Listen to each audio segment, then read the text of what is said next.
Fala galera, boa noite, né? Estou aqui agora fazendo um formato diferente via vídeo para trazer informações para vocês aqui sobre o coronavírus. Hoje, além das informações habituais, vou falar de dois comparativos, né? Os dois primeiros colocados aí no ranking, que são Brasil e Estados Unidos, né? Na verdade, Estados Unidos e Brasil. Aí eu fiz algumas comparações aqui dos números totais de casos dos dois países desde o dia 15 de abril e também dos novos casos, né? E vou aqui mostrar para vocês, deixa eu só regular. Então, esse aqui é o gráfico que eu fiz dos casos totais.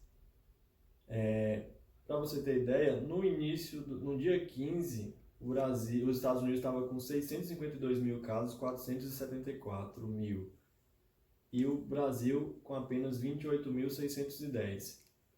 Com esse passado tempo aí de mais de um mês, mais de 45 dias, né, quase 50 dias, o Brasil chegou a 583 mil casos, 980, e os Estados Unidos a 1.901.783. O que isso representa, né? Para o Brasil foi um aumento de mais de 2.000%, 2.041%. Para os Estados Unidos teve um aumento de 291,5% aí nesse período de 50 dias praticamente aí de casos. Já os casos novos, para até deixar claro como a nossa situação é preocupante, nós somos hoje o epicentro mundial dos casos. Nós somos o país que está registrando o maior número de casos diariamente. Já nos últimos 2 dias, os Estados Unidos deu uma baixada para ver a diferença como estava grande. No dia 15 de abril, os Estados Unidos estavam registrando diariamente 30.521 casos. E foi mantendo algumas descidas, algumas subidas, mas manteve nesse número. E hoje, no dia 3 de junho, né, que é o último dia que tem casos fechados, os Estados Unidos fechou com 20.578 novos casos, né? Já o Brasil, a mudança foi para mais. Estava com 3.348 casos diários no dia 15 e no dia 3, ontem, registrou 27.312, ou seja, 2 dias seguidos aí registrando mais casos que os Estados Unidos.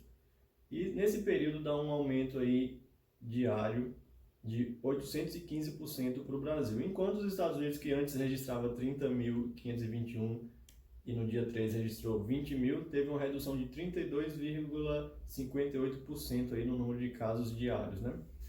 E para finalizar, mostrar para vocês aqui a outra planilha que eu acompanho, que é a situação do mundo. Nessa daqui, ela está com a data base de hoje mesmo, 17 horas, que foi a última hora que eu consultei. Assim, já entra casos de hoje, mas ainda não finalizado.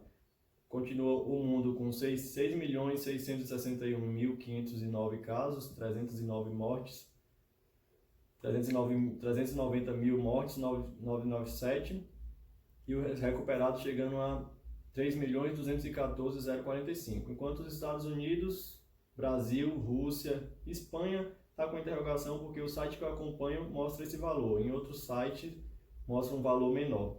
Fica nessa ordem aqui, né? Então, vamos aguardar novas informações e, infelizmente, né, o Brasil vem crescendo aí muito diariamente no número de casos, porém, assim, ainda com a baixa mortalidade. Para ter uma ideia das baixas da mortalidade, o Brasil, ainda, apesar do número de casos e mortes, tem uma média de 157 mortes,32 para cada 1 milhão de habitantes, enquanto países que foram bastante atingidos pelas mortes têm uma média de a Espanha aqui com 589,85 mortes para cada 1 milhão, o Reino Unido com 588, porque isso é um número que depende da população, né? Como o Brasil tem uma população maior que esses países, o Brasil tem 210 milhões.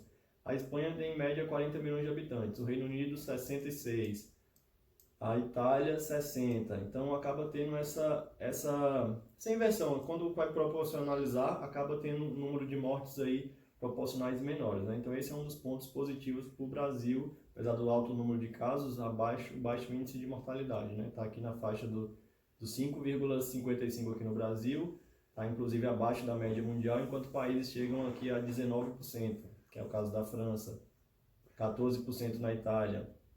Então tem todo esse ponto aí em relação a isso, né? Fica aí mais uma vez o meu recado de hoje, agradecendo a todos aí, acompanhando para seguir o canal, Acorda Barra do Mendes, que eu vou estar sempre trazendo informações para vocês em relação coronavírus, atualidades aí, tecnologia também, política e outras informações, beleza?